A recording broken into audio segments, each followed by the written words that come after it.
আপনারা যারা বিএনপি নেতা ইলিয়াস আলীর অপেক্ষায় আছেন, তাদের জন্য দুঃখজনক সংবাদ। তাকে অনেক আগেই হত্যা করা হয়েছে। তাকে পতেঙ্গা সমুদ্র সৈকত দিয়ে কড়া পাহারায় সাগরের মাঝখানে নিয়ে স্পিডবোটের মাধ্যমে মুখে পলিথিন পেঁচিয়ে হত্যা করে, তার পেট ছুরি দিয়ে ছিদ্র করে, তাকে পাথর দিয়ে বেঁধে সাগরে ডুবিয়ে দেওয়া হয়েছে। শুধু ইলিয়াস আলী নয়,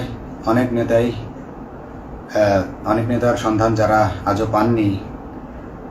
কিছু মানুষ তো ঘর থেকে উদ্ধার হয়েছে, কিন্তু যাদেরকে আপনারা পাননি তাদের সবার এই করুণ পরিণতি হয়েছে।